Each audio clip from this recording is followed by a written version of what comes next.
Hi, my name is Johnna Loper.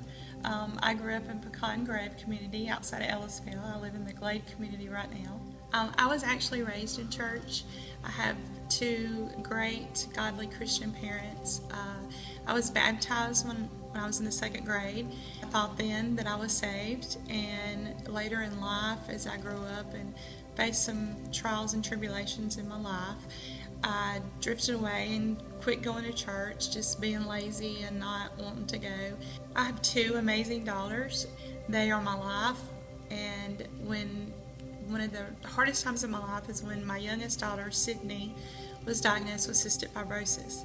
The day that we got the call that she had cystic fibrosis was the hardest day of my life.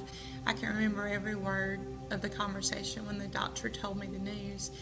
And at that time, I was going in my head back to my roots of being raised in church and knowing that God would take care of you. I kept going in my head, God won't put anything on you that you can't handle. So I kept saying that to myself, but I never believed it. I just went into a bad depression.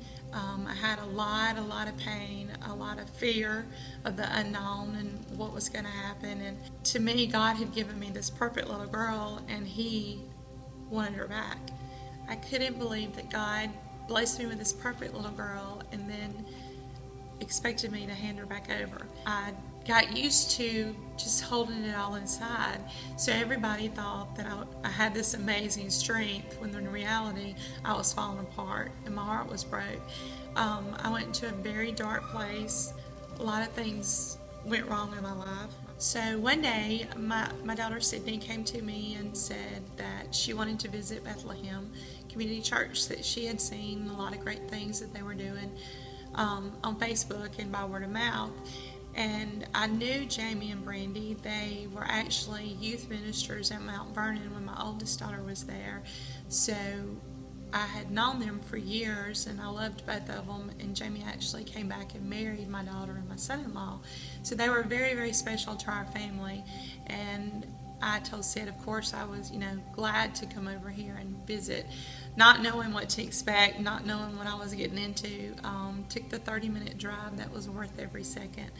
And was amazed how God speaks directly through Jamie, and how in each service I felt like it was just me and Jamie in the sanctuary, like He was directly talking to me, and he was saying every word that I needed to hear, and God had laid it on Him to speak to my heart. So it was the night service of October the 4th, and Brother Jamie had spoke about heaven and hell, and living in eternity in heaven, and being with your loved ones. And family is very important to me, so I stopped and thought, what if something happened to me and I never got to see them again, or I never, my life would be over. And I realized then that I didn't want to spend eternity in hell, that I knew that my life was wrong, and I knew that I had made so many mistakes, and God had given me chance after chance after chance to fix it. And I had to give Him a chance, and He had given me chance, but I had turned away, and I had just walked away from Him, and I had to give Him the opportunity. So I asked Him in my heart, and from that point on, I haven't looked back. I went to the altar and I prayed with Brother Jamie, and I gave it all to Him at that night. And I told Him, God, I have all this that I've carried around with me. And for the first time in my life, when I stood up and walked away from the altar, I left it. And I felt like 1,000 pounds had been lifted off of me. During the dark times of my life and dealing with everything that I was dealing with, and knowing that my daughter had been diagnosed with a fatal disease, after I got saved and after I asked Jesus in my heart, I realized that I had made a complete circle, and I realized that God had blessed me, and that He was using Sydney, and He was using Sydney in so many ways. And she, not many people say that they can see a miracle, or that they've actually seen one with their own eyes, but I look at one every day, and every time she takes a breath, she's my miracle. I'm getting baptized tonight because it's out with the old and in with the new, and I want to show people what it's like to have God in their lives, and I want to show people how happy and how rejoiceful and how God can do so many things and how He can work in your life and how He can perform the miracles that you strive for and how He's always there. And even in your dark moments, He's there with you.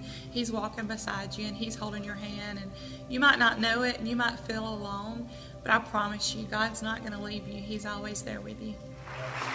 Miss Johnna Loper. Come on, Miss Johnna. Amen.